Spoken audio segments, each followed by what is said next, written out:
Caught in a lie. I never thought I'd catch my fiancé cheating because he's always the first to brag about how loyal he is, lecturing me about trust every time I so much as mention my exes. But last Friday, I decided to surprise him at work with his favorite takeout, feeling a little guilty about how tense we'd been lately. I didn't even make it past the reception before I saw him laughing at a table in the courtyard, leaning way too close to a woman I'd never seen before.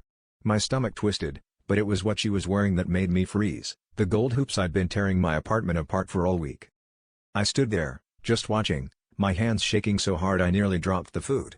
He reached over, tucked her hair behind her ear, and his fingers brushed the earrings. She giggled, and he looked happier than I'd seen him in months. I felt stupid, like all those nights he claimed to be working late weren't just about work. The worst part was he'd been the one comforting me while I searched for those missing earrings, making jokes about me being forgetful.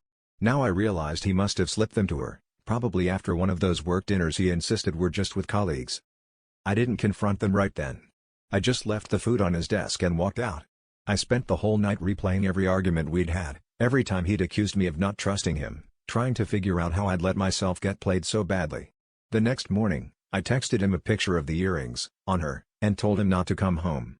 He tried to call, but I didn't answer. I wasn't ready to hear the lies he'd come up with. 2 days later, I got a message from the woman.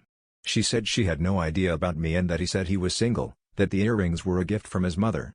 That was the real gut punch. He hadn't just cheated, he'd lied to both of us, spinning stories so easily I wondered if I'd ever really known him. I realized I'd been ignoring so many signs because I wanted to believe the version of him he kept selling me. All at once, I understood I was more angry at myself than at him, for trusting so blindly, for mistaking his confidence for honesty, and for thinking loyalty was something you could prove by just saying it out loud.